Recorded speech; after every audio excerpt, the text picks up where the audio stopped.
Good morning, San Francisco. It's nice to see you all made it through the evening. Welcome to the Writers Panel 2.0. I'll be your host. My name is Capper General. If you don't know who I am, good. If you do know who I am, I hope you weren't at that panel last night. But we have a better one for you today. Coming up with me now, if they're done with their morning beverages, we have let's go up first. Up first we have Meghan McCarthy, writer of such shows as Foster's Home and Class of 3000.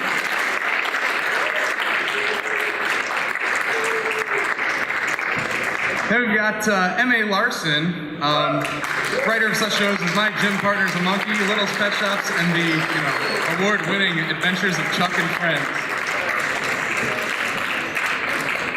Then we got Amy Keating Rogers, writer of Samurai Jack, Dexter's Lab, Powerpuff Girls. I'm sure you might have heard of those. These last two, kind of newcomers, we got Natasha Levinger and Josh Haber, My Little Pony writers.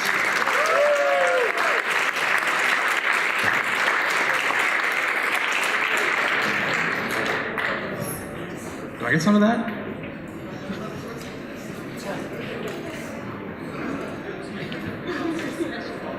Hi, team. Morning, everybody. So you all write for this show called My Little Pony. I don't know if anyone here has heard of it, but we have Q&A in a little bit. But I have a couple questions that I've been sent from people who've been dying to ask, but they've never made it out to cons themselves. Really? Yeah, really. The first one we have this morning is, how do you find a balance between keeping the status quo and causing enough change in an episode to make an episode worthwhile? Gosh, that's tough. I mean, we always start with the character having something that they want. I mean, that's kind of the basics of storytelling. So they're either going to get it or not get it by the end of the story. So that's kind of what is going to drive the narrative. And it's been nice with this show in that we can actually have the characters evolve, so they don't have to completely return to status quo in every episode. So as long as you give them something that they want, and you want to see them either get it or learn why they shouldn't want it, then having that balance isn't so hard. It all starts from that first thing. Didn't know if Larson wanted to jump in on keeping the status quo. I'm taking that as a no. It's basically, I've always thought of the show as sort of like a sitcom, and they always reset at the end of the episode. I mean, this show's a little different because there is, like Meghan was saying, change. But for the most part, the episodes just reset at the end. Amy is known as being one of the best ukulele players that isn't an obese Hawaiian man. Do any of you have any talents or interests that you've ever wanted to work into the show script to showcase?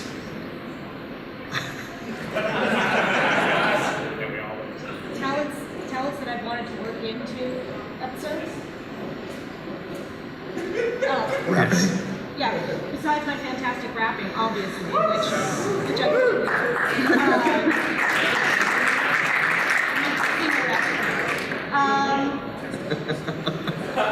yeah, I mean, yeah, I'm not that great at ukulele player. I mean, as far as talent, I don't know. But I mean, the rapping thing is something that I like writing raps, so having Pinky be able to do a rap song was really fun because of that. I mean, anytime getting to write little ditties for Pinky is always fun because I make up music all the time in my life. I make up silly songs like that. Like if you hung out in my car, you would hear songs like that a lot. So that is true to my life. So that's the most that I put into my episodes. Any of the other, you have any talents that you want to work in there?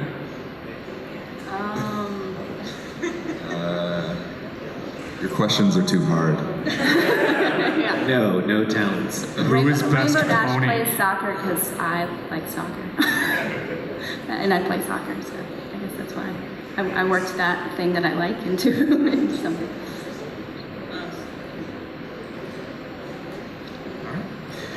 Sorry, man. That's okay. We'll go to some easier questions then. What characters do you find the most difficult to write?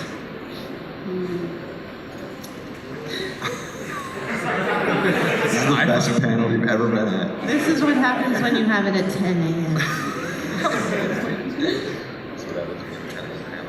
I think Applejack is the hardest sometimes because she's the most sort of even keel. So to push her to places that are fun and interesting and silly and whatever is a little harder because she's pretty rational about things and pretty logical about stuff. It's not, it's fun to do her, but it is sometimes a challenge to figure out how to push her to some edge. Mitch. I find Spike difficult sometimes. He's, I can't even really say why because it's 10 a.m. But I don't want to say he's generic, but he's a little bit generic. So it's kind of hard to... Controversial. Is that canon? Done. canon.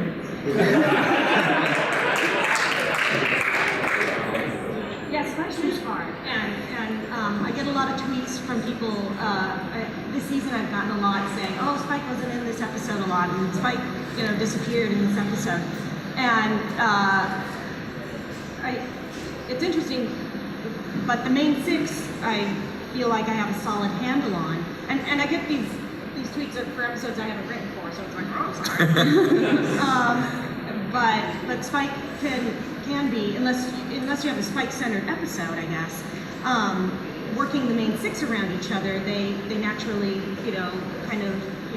they work together very well. And Spike coming in, it can be challenging sometimes to have him, have a voice in there.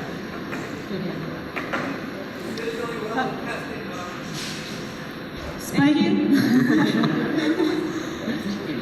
Oh. Go on. Spike's my favorite. I guess, yeah, I feel maybe similarly. It's 10 a.m., guys. About Applejack. I do like writing Spike, but I love them all. I don't know. This is a really boring answer. I think that Twilight is the hardest to write for because I live my life as like a series of one-liners, and I can write a joke for anybody, but Twilight is sort of the world building, all the plot and stuff. There's a lot of stuff that has to go on in any sort of Twilight story. A lot of moving pieces that have to fit together, whereas I can do a funny thing that Pinky says, or a funny thing that Rarity says, or even a funny thing that Spike says, but when you're writing for Twilight, you have to sort of keep the story in mind, so it's a little harder for me. Stupid story. And she's the straight man, and the straight man is often boring because they're servicing the plot, and that's often you're like, yeah, instead of like funny, and so that's often tough. I mean, not that she can't be funny. No, she can be funny, but She often that's not what she's doing. Right. And like in the Rainbow Dash one testing that I wrote, it was, she was being a teacher, and it was challenging to make sure that she had some funny moments because she was being very, authoritative. But in that way, she was funny because she was being kind of over authoritative. So, we pull that kind of stuff out. Can you guys hear him out there?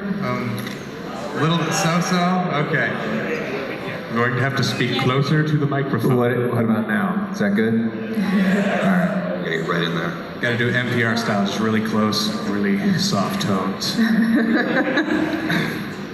Amy just revealed all the plots for season 5. You didn't hear that?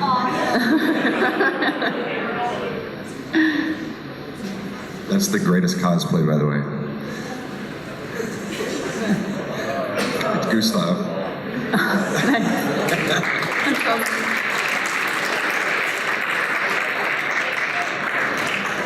I don't know what just happened. Everyone just needs to get as close to the mics as possible, I guess. Okay, a traditional line of wisdom from many writers and seasoned journalists is to write while drinking and edit while sober. Larson once spilled an entire bottle of tequila on his laptop and had to dry it out in rice. What are your preferred tools and methods for inspiration and motivation?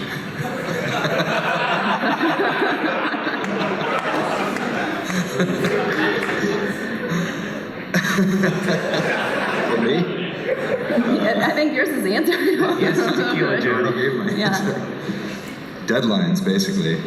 That's, that's kind of it. Sweet, sweet checks. I think it's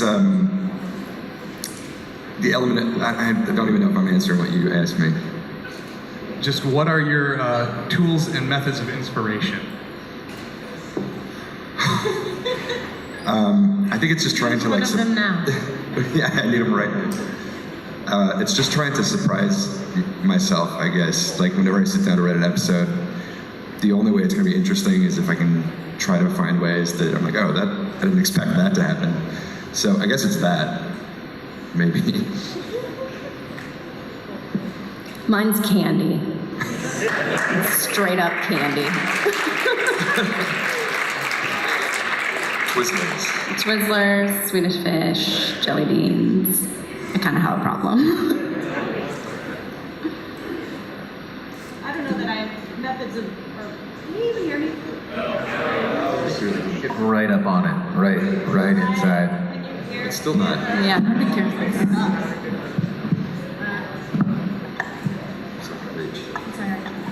You're gonna spill your drink, Mitch. Careful.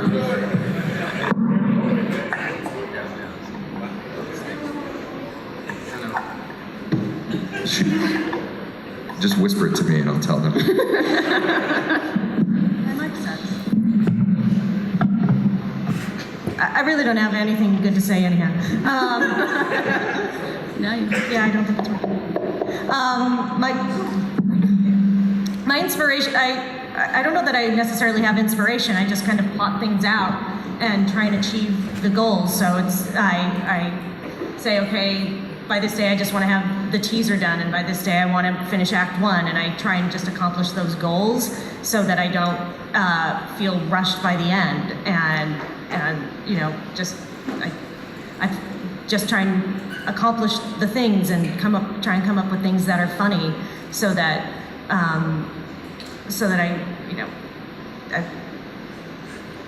I just plot it out so that then I can think and percolate later. Yeah, I don't really have an inspirational thing. The motivation thing, I definitely need, but I have like crazy characters talking to each other in my head all the time, and I have to corral them or sit on the sofa and stare at the wall. Like, the motivation is important because I have to pay my mortgage. So I have to corral them and direct them towards the appropriate end. So yeah, I definitely, deadlines and bills, man, they're a great motivation. You keep mentioning your mortgage. I think It weighs maybe heavy- you have it a weighs really heavy. high mortgage. Made me move. It really weighs on me, Natasha. I know. Does this work? Kind Yeah, of. it's good. Yeah. You can't really plan inspiration, I don't think. But I have jokes will come into my head or lines of dialogue that I will write down. No, something else. Yes. But I'm hilarious, Megan. So yeah. That's my answer. You're welcome. Everyone is just so awake up here. I don't know if this stuff's gonna cut it. Somebody get some coffee, I don't know. How often, percentage-wise, are you presented with a specific task or product by Hasbro and told to create a story around it? And how challenging is that? Are we allowed to answer that? It's not so much told as ordered. everyone could just not get upset when that's clear that that happens, that would be nice.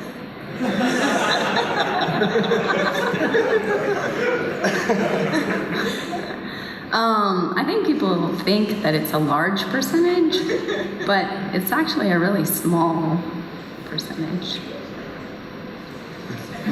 I can't give an exact, 3.2%. But yeah, it's not as much. I mean, I think people are like, oh, you had to do this, and a lot of times it's just like, no, we just thought that'd be fun.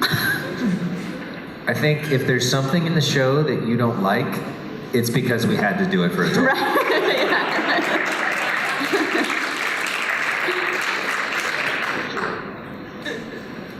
When in doubt, blame the toy. All right, my phone is just blowing up, and I'm going to have a full-blown mutiny if I don't ask the question: will the Cutie Mark Crusaders ever get their cutie marks, or will they keep crusading after they do so? The answer is they can't answer this, but let's just give it a shot. The who now? The Cutie Mark Crusaders. Yes, they're gonna get him really soon, and then they're gonna lose him, and then get him again. And then they're gonna Give them to other people. and then they're gonna become alicorns. Yeah. Thanks, Hasbro.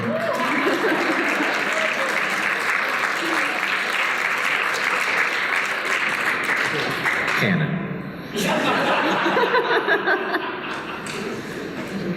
And one last one that I thought was already answered, but apparently people watching the stream don't think so.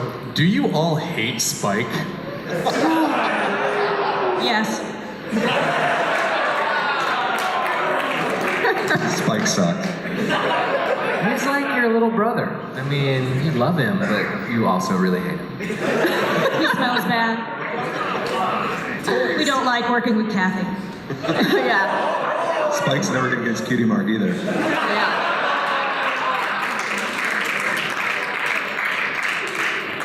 All right. Well, I don't want to take up all the time, so I guess if we want to have the Q&A, we can start that up now. I don't know where there's a microphone. Is there one over there? I'm not sure if that one's hooked up or not, but... Ask easy questions. Got one that doesn't work over here. Yeah, let's use that microphone then. Are we getting a little snarky? Okay, yeah, it is.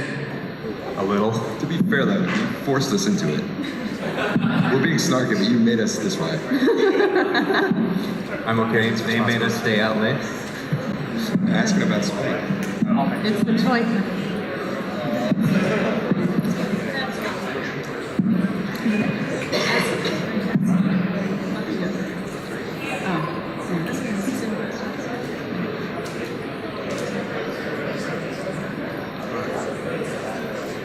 Ready? All right, so what do you think Spike's character is? Because it really seems like none of you guys seem to be agreed upon on who he is.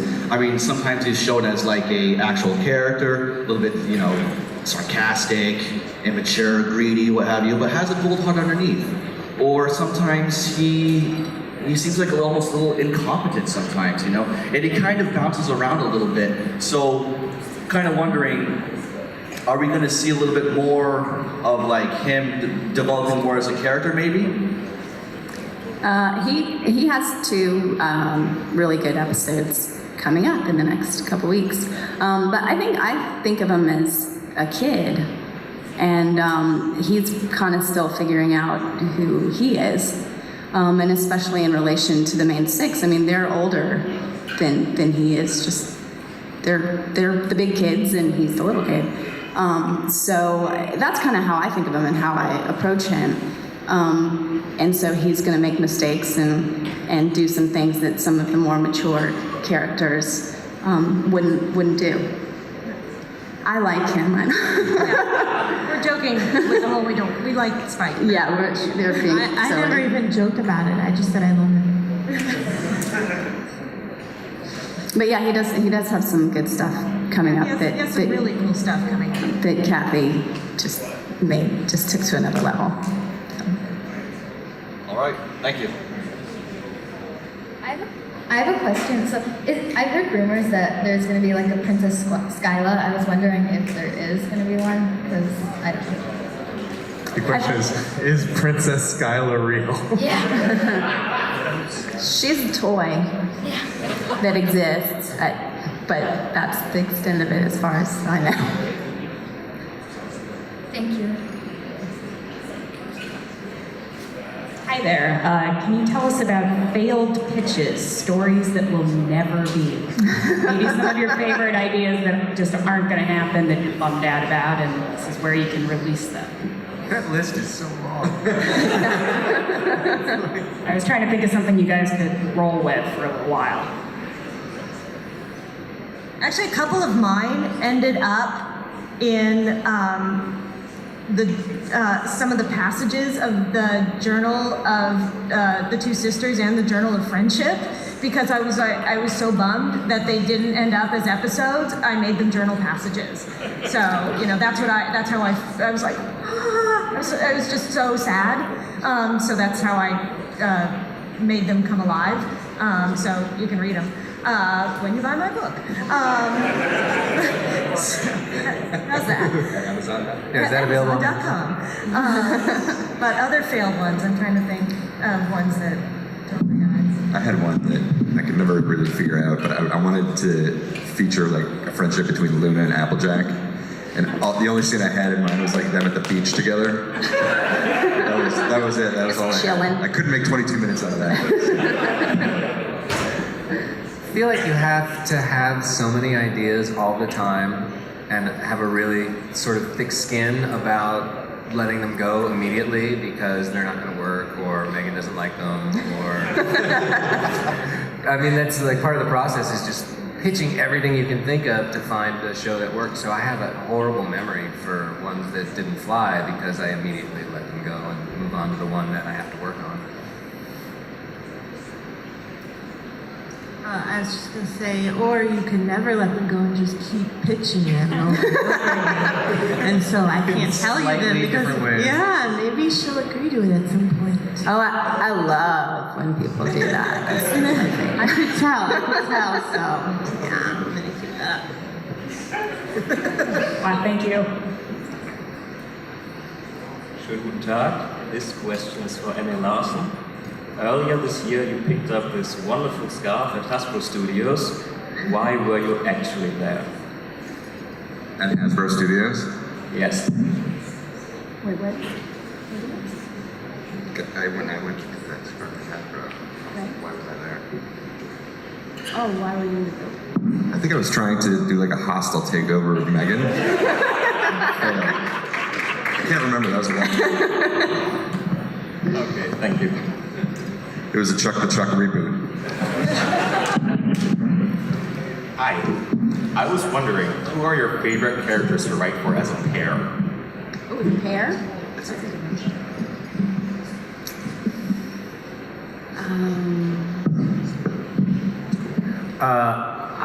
There are a couple of good pairs. I definitely like the Rarity Applejack pairing that I did in Simple Ways. Like, just because they're such opposites, that was a great episode to write because you got to play off of these two ponies who are not anything alike. And obviously Applejack and Rainbow Dash are a great pairing to write for. Like their storyline in Castlemania was so entertaining because they play off each other so well. I think those are my two favorite.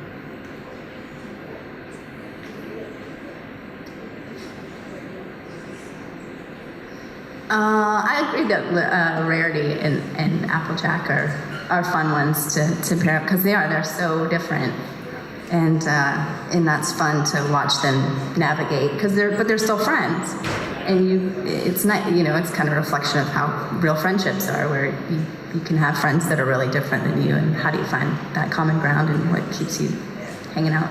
So I like them too. Lyra and Bon Bon.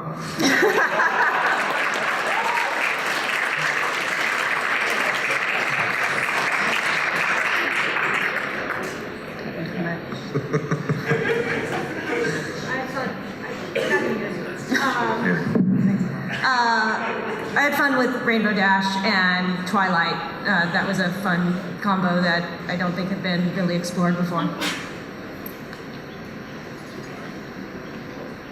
Thank you. Hi, I was just wondering, are there any plot or ideas that you've come across in all the years of writing this now that were basically something you really would like to do or think would be interesting, but were too serious considering that the target demo is, of course, a children's show? It's like the methadone addiction storyline. Yeah, the one you keep pitching over and over and over again. Yes, I'm familiar with that one. Mine was the. We had one. Well, we had one that we thought, can we kind of do this, and it was a little too serious. We kind of hinted at elements of it, but didn't feel like we could do it and not make people cry. But I think we handled some pretty, obviously the show's funny and silly, but I think we do handle some topics that are a little bit serious sometimes. But we're not going to straight up murder anybody.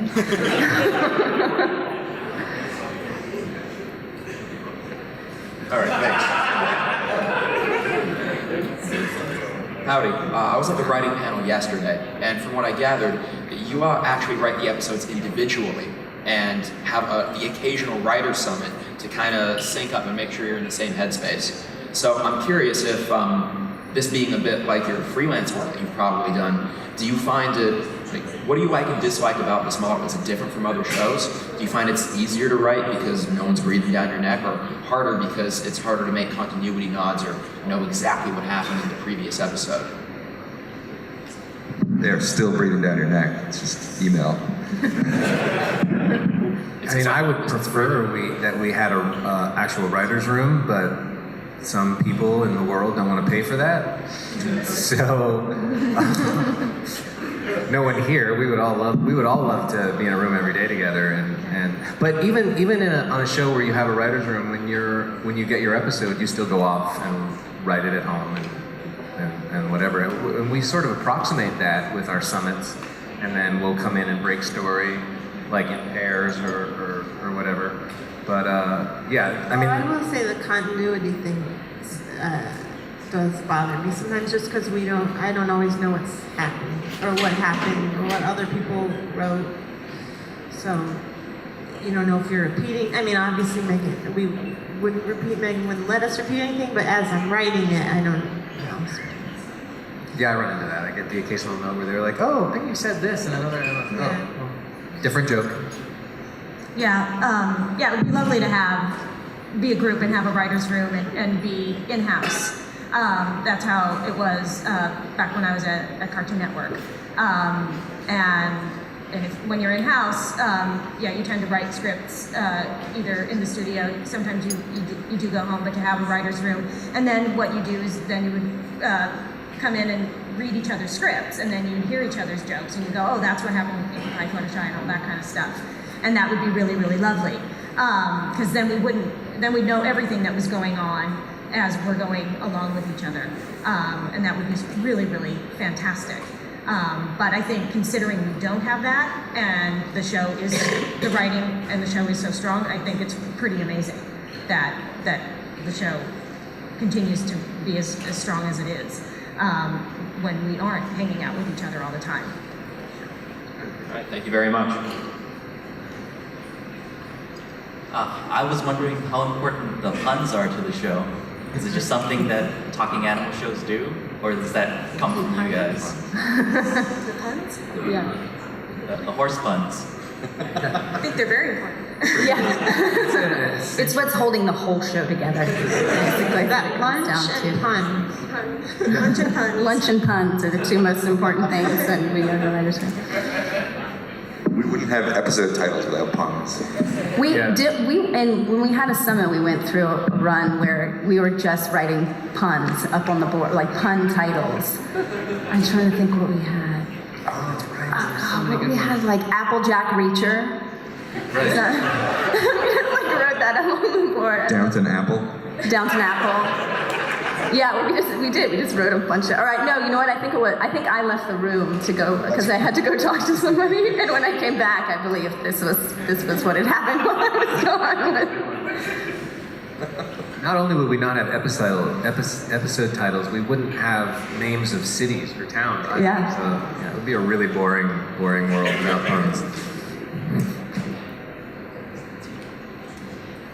Trying to keep things simple. Favorite song from the show, My Little Pony? Best night ever. Can I pick one that I wrote? That's not bad. The one that I enjoyed writing the most was This Day Aria. That one was really fun. And then there's another one coming up that when I sort of arrived at what the kind of chorus of it was going to be, I was like, oh my gosh, this is really cool. How did I do? I meant at the gala. Wait, what? Smile song. I like Natasha's song. What was it? Apples to the Core. That is catchy.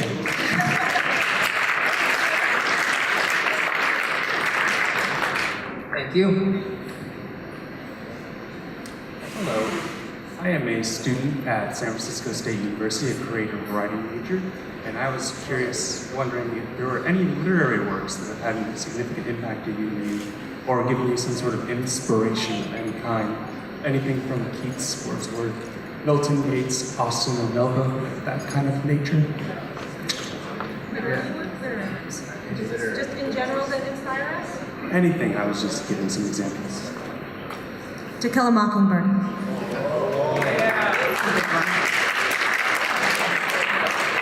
Josh and I both, wait, did you name her after Harper Lee? Oh yeah. Both of our children, they're named after Harper Lee. Yep. I like Vonnegut, John Steinbeck, J.K. Rowling. Yeah, I lean on Douglas Adams. And then all the collected works of Natasha Levinger. My 8th grade journals. They're like there's some really good poetry in there, guys. Really good stuff.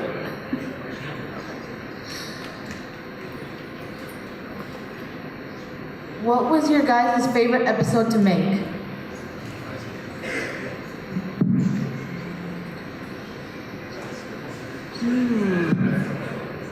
I feel like I've had fun on most of the ones that I've written. I liked the stories and liked what I was able to get away with in some of them. I don't have a favorite one.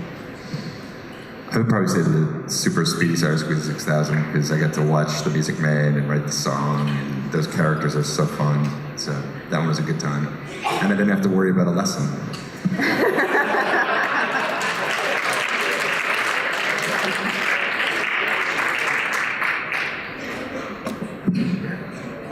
Testing, 1, 2, 3 kind of fell together really, really nicely and felt like kind of a throwback to season 1, and the message of it was something that was very true to my heart. So like overall, just I really enjoyed writing that episode. Well, I've only done 2 so far, so I don't repeat. You have to though. That's the question. You have to pick. I've only done 3, and I've enjoyed them all. Much more than anyone else's. But actually, the most fun to write was the first one because everything was new and it was exciting, and now it's not. It's terrible. No, because it was like this whole sort of Scooby-Doo thing, and it was a lot of fun. Thank you. What's it like watching an episode that you wrote, and how is it different than watching an episode that you know someone else wrote? Narcissism.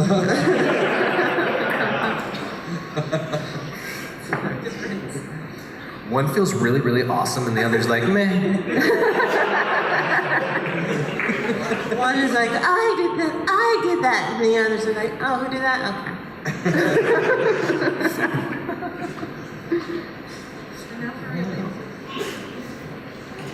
Well, I was going to say something that's kind of, because it's the animation, because the time from when we write the script to when the episode airs, it's kind of nice that there's this big long gap, because by the time it airs, you've kind of forgotten if there was like horribleness when you were working on it, like the pain of it is kind of gone, or the things that you kind of, that drove you crazy, you've kind of forgotten about it.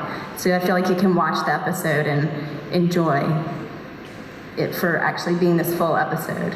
Because I've done things where I was in film school and you would write a short and then you would make it and it would be done, and I could never watch the short and see the movie. I could only see the individual scenes, and I was reciting the dialogue outside, in my head as they were saying it. So I could never see this full thing. And with animation, it's nice because I can see an episode 8 months after I wrote it, and I'm not reciting all the lines in my head. I'm just enjoying it play out as an audience member. It's super fun, like back to Super Speedy Such a Squeezy, like to see that song, to hear it as a song, and then to see all the animation they did and the dance number that was going on and everything. It's really cool to have that experience. Way cooler than watching like one of their episodes. like watching one of my Flim Flam episodes. Probably a lot cooler. I feel the same way. Yeah, and watching somebody else's episode, I go, oh, that's what they did with the character. That's cool, and you learn something, and that's awesome. Watching your own episode, it's one, you go, oh, that's really funny. Did I write that? Oh, that's so funny.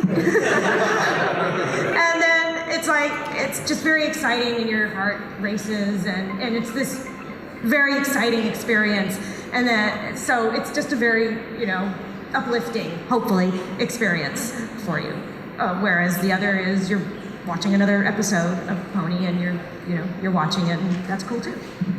Sometimes it's aggravating to watch someone else's episode because you can't help thinking like, why didn't I think of that?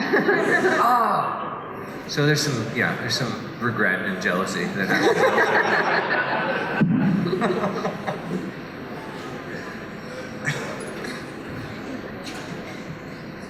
Do you ever have to work with the animators to make sure that they do what you want with your episode? Are any of them here? Yeah, I was just gonna say. Jason or Jim? How freely can know? We are, all the writing staff is actually based in LA, in Los Angeles, and all the animation team is all in Vancouver. So we're never in the same building together. So certainly I have back and forth via email about stuff, but also I know when we turn in a script, they're just gonna make it awesome. So it's pretty rare that we need to have that kind of back and forth and me telling them, do this. They're gonna do it and make it great. You can make suggestions, but yeah, they're gonna do their own thing, and it's always amazing. So.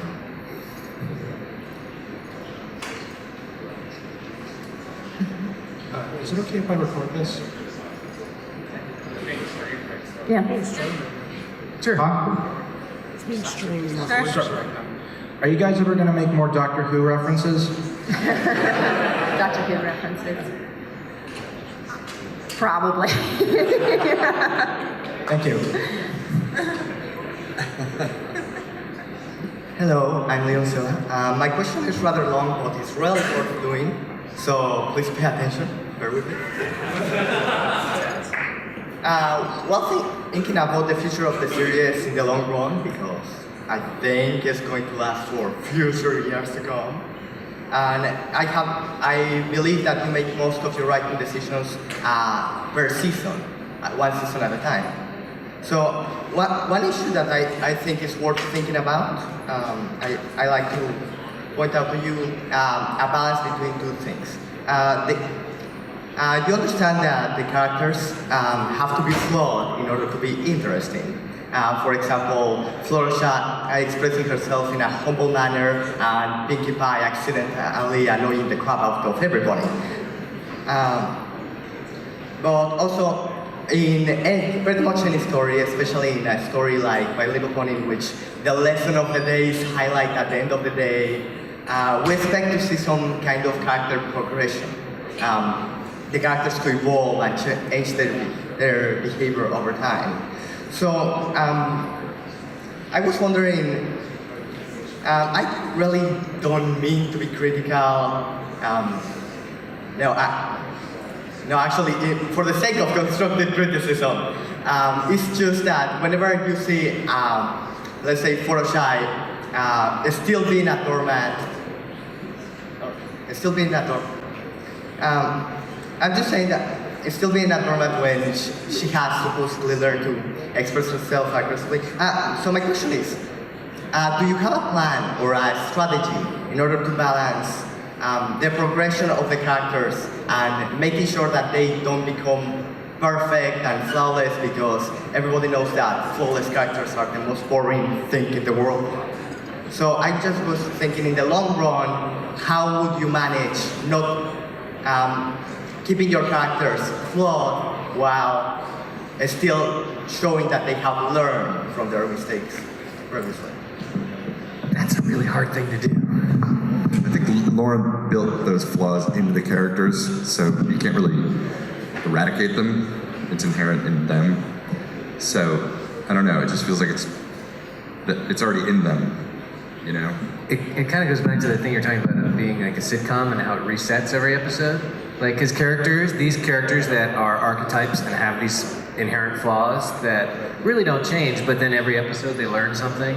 Usually the thing they learn is not something that changes them as a character. It's more something that for the audience to learn from the example that they've set.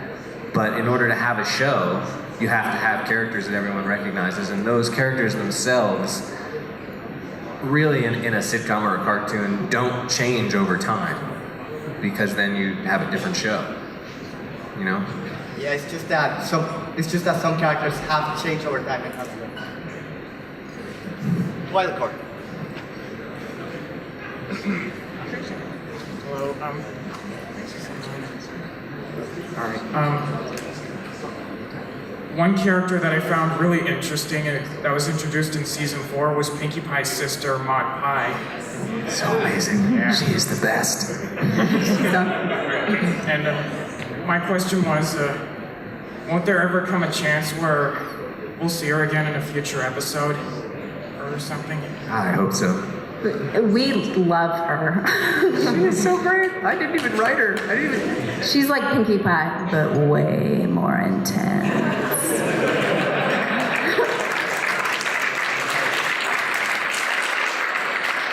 So, we love her, and we would love to see her. I think she should have a spin-off.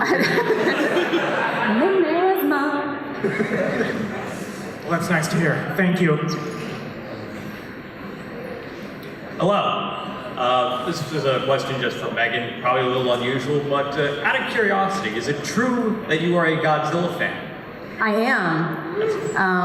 When you first walk into my house in the foyer, we have a picture that's as wide as my arms of Godzilla shaking hands with Jet Jaguar. So when you know that, right, when you walk in my house, and I love the picture, because I feel like if you walk into somebody's house and you see like a super monster shaking hands with a robot, like how can you not want to hang out with those people? I got something for you, probably gonna give it to you after the panel, right here. You're gonna like it. I have 2 questions. The first one is that in the show there's many styles of comedy, like slapstick humor, puns, and like banter and visual gags. What's your favorite style of comedy?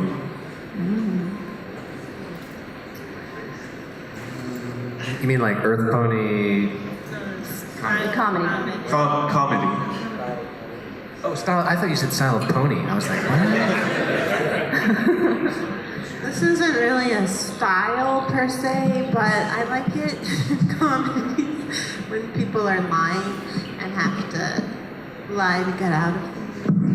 Like the perennial favorite House Sitter. Everybody loves that movie, you guys.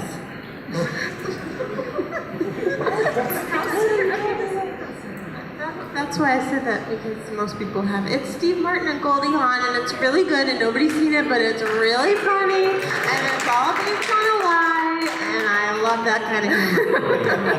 Jeez.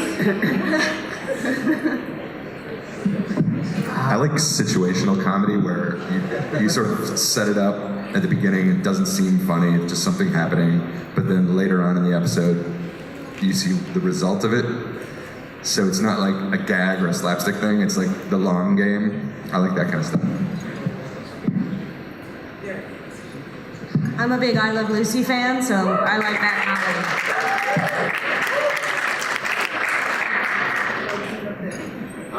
So my second question is, so like there's been a lot of world building, like adding new types of like ponies, like crystal ponies and crazies. What do you think of the idea of sea ponies?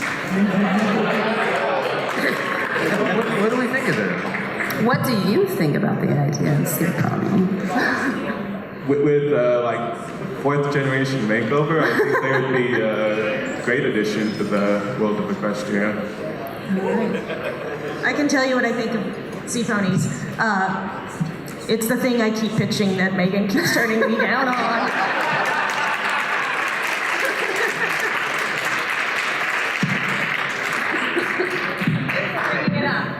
I think sea ponies would be really good friends with Skyla.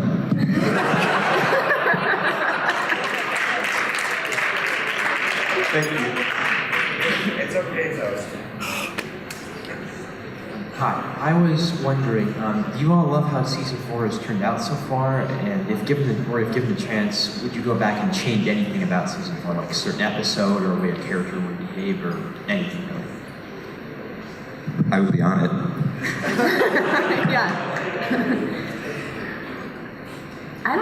I'm pretty pleased with how everything has played out this season. I mean, you know, there's always going to be little things that you're like, oh, I wish we kind of had the time to do this a little differently or whatever. But once it's out there, you kind of have to let it go and be happy about what you did. And I feel pretty good about it. I don't think there's anything I would really change. I wish it were 36 episodes long. And I wrote 10 more. Because he has to pay his mortgage. Right. I mentioned I have bills. All right, thank you. Mr. Larson, as the person before me said, you haven't been on season 4. So, what have you been doing since you're somewhat sabbatical from the show? I was writing a book available on Amazon.com. I wrote a book that was an idea I had back in 2006 that I sold to Disney Channel as a cartoon, but it didn't go anywhere, so I wrote it as a novel and then sold it as the series to Penguin. Comes out this October. The first one comes out this October. And then in the meantime, sold the rights to the movie to Lionsgate, and I was writing the screenplay for that. So I didn't have time to do season 4. Can't wait to see you back next season. Thanks. Is there another season? All right, so just one quick question. How would the universe and the story be different if Spike was actually written as a young colt rather than a baby dragon? Sort of like a direct blood relationship to Twilight, sort of like her actual little brother.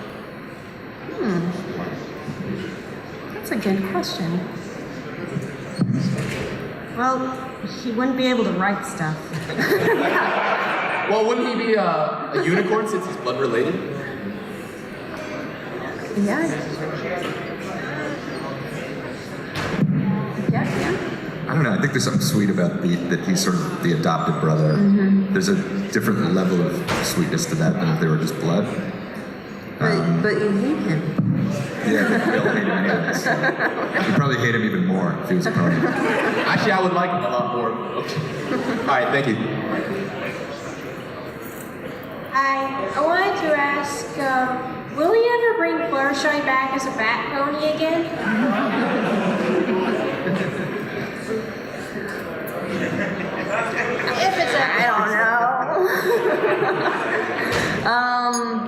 I don't know. Anything's possible, I guess. It's just that. Thank you. Bring it back as a sea pony. Hey. So, my question is, will we see the return of the changelings? How do you know you haven't? See what you did there?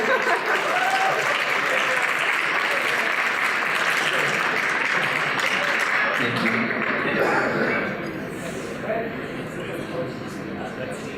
Right. Hi. My question was that, have you ever written a plot or had a concept that was so overcomplicated that you couldn't use it? And also, if you did, what exactly did you do with it? Yes, and moved it to the trash on your desktop. If it's too complicated, it probably wasn't worth pursuing. Like, the best ideas are the ones where you say them and everyone goes, oh, yeah, that's a thing. And if you come up with a thing and it's like, I don't know, maybe if you do this and this and this at the idea stage, it's probably best to just kind of move on to a new idea. All right. Thank you.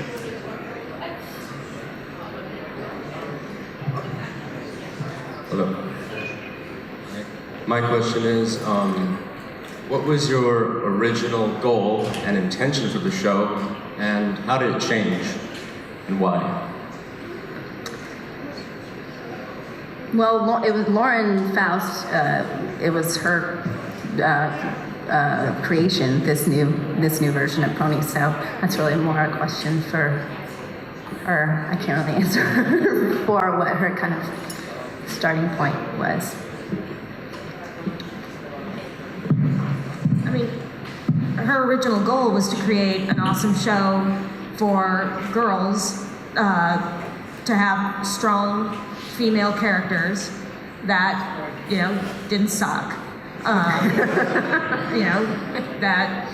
And that's it. To create an awesome world where, a cartoon that was amazing, that wasn't around, that just a good example for girls with good, strong characters. And that's what she achieved. And that's what, has been built, and that's what you all enjoy. That answer was way better than Thanks, guys.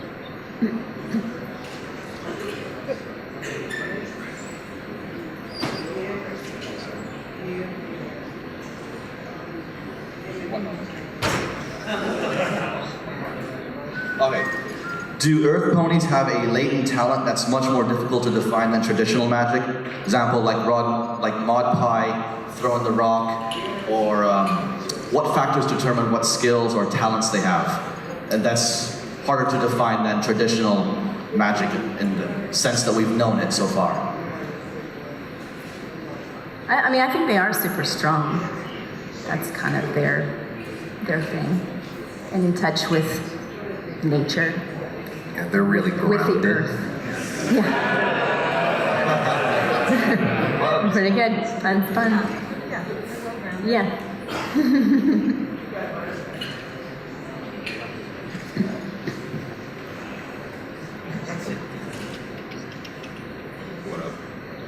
Ask them if,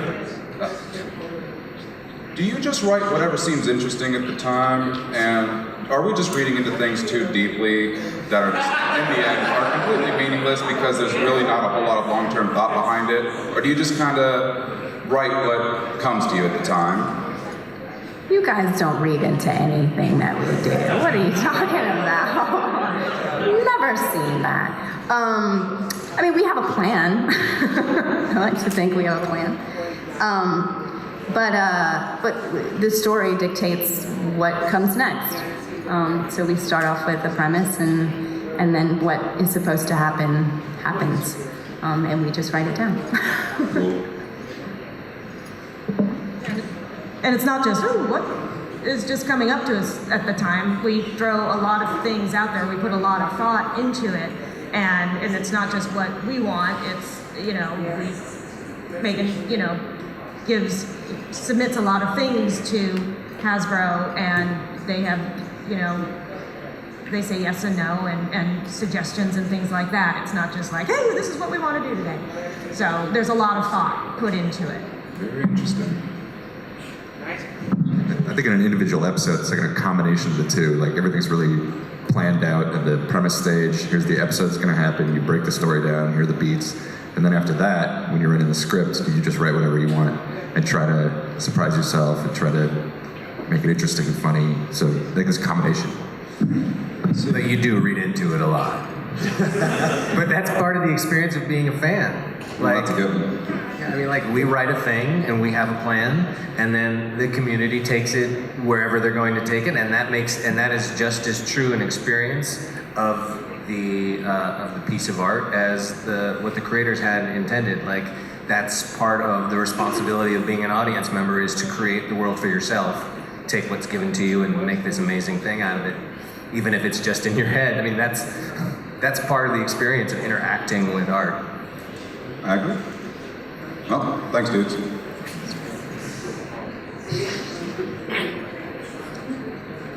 With the CMC voice actors getting older and their voices changing, will that change how their characters will be written? Their voices changing will change how they're written.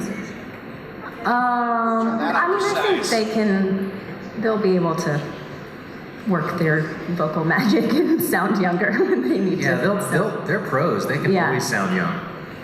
So are you suggesting they're immortal?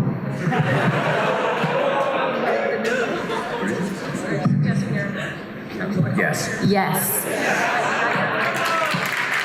Canon. Yes.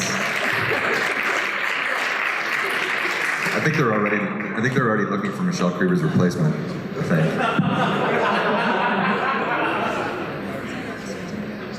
I brought a companion with me,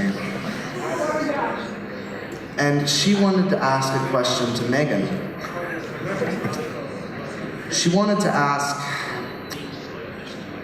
what were you thinking when you were making Sunset Shimmer? I was thinking of the girl that was really mean to me in college.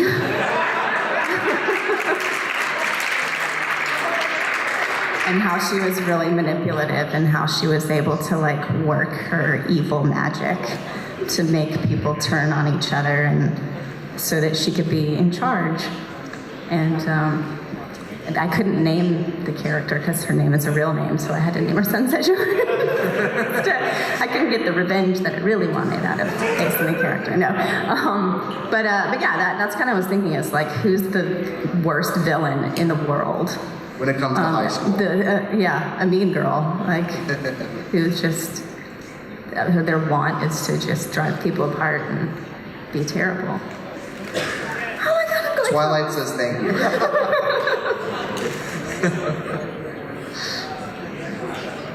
Hello. As writers, if you could pick any other writer from any source, kind of like how Neil Gaiman writes for Doctor Who would you choose for a collaborative effort, and what would the themes of the episode be? I thought you said Neil Diamond writes for Doctor Who. It's like he died. That's true. Start watching Doctor Who.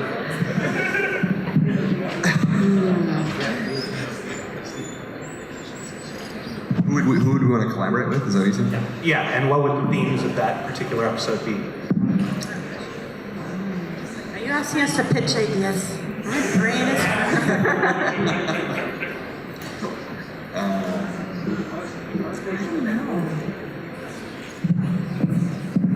I don't know. He's done. I guess I like working with all these guys. These people. So you guys don't need any collaborators. Self-sufficient. Yeah. Hello there. You guys do a lot of great work, like I say, and I would like to ask you, what is your personal favorite aspect of the show and why? Favorite aspect of the show? Yeah, favorite aspect, like the music, the voice acting. The writing? Yeah, the writing. I think we're all really partial to that part of it. I don't know how I didn't see that coming. I like that it's about something. that it is funny and there's kind of fantasy elements to it and all that stuff. But at the end of the day, I like that there's a lesson because it makes it meaningful. And I think that's why it resonates with so many people, is because it is about real conflicts that people in real life go through. And so I like that. I'm working on something that means something. Yeah, and I like that it's not like a jerky show. Yes. So many cartoons are so mean-spirited, and I like working on a show that's not like that. Case in point, SpongeBob. Like the new. Yeah, I like being able to watch it with my kids, like unreserved. Like I don't have to edit. I don't have to talk to them about. Well, don't pay attention to this part because we do have to scan through the commercials because I don't want them watching that. But my kids are 2 and 4, and I can sit and watch this show with them that I worked on and not be embarrassed or have reservations about them being exposed to the content that for frankly a lot of the shows that are they're out there right now, I just don't, I'm not comfortable with them watching. I think there's kind of two elements. Definitely what Amy was saying about just how nice it is. I'm sick of postmodern, cynical, snarky. You wouldn't be able to tell by this panel, but do what we say, not what we do. To work on a show that's just sincere and can be funny without being mean is really nice. And I think one of the unsung heroes on this show is the timing. You know, it's a small thing that you only notice when you're watching a cartoon, but some of them are timed really badly and the jokes don't work. But this one, I don't even know who does it, somebody in Canada, but it's so well timed. So those two things I think are awesome. Well, thank you very much. Hey guys, my favorite episode is the Weird Al episode, the Goof Off episode. And what was your favorite scene out of the whole episode that made you laugh? And plus, also, you guys should bring out a My Little Pony soundtrack for this show. Everyone here would like that. I think it's on iTunes. Yeah, I think they have one. It's not all the songs, but there's a lot of them on there. Like, what's our the funny for that particular episode, or just in a? In the whole episode, what is the fun scene that you both enjoyed? That made you laugh out of that whole scene. In any episode? In any episode, or just that episode? No, just that particular episode. In Beauty Pride? Yeah, that's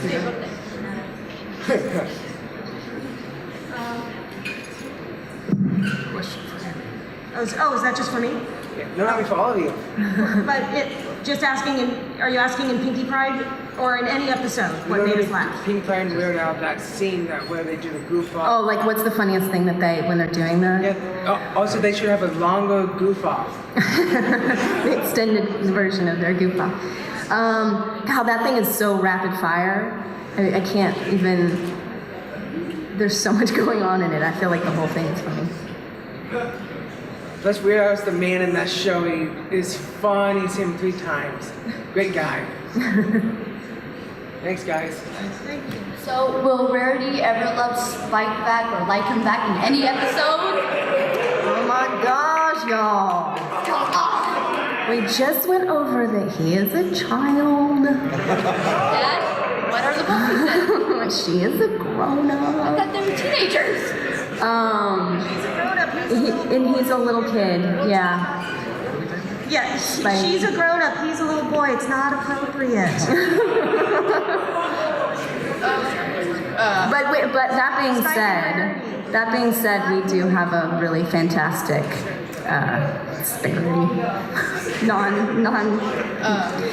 whatever episode coming up. What is the roundabout ages of the main characters? Say it again. What is the roundabout ages of the main characters? Oh, what's the age that they're around? I was something like in their mid-70s. Yeah, they're like, I was going like 40s, like sort of like a midlife crisis kind of time. We have radically different views on these characters, Josh. This is not going to work. You ever seen Golden Girls? Hi, my name is Ponyville. I just want to thank you for not approving Sea Pony episodes. Thank you.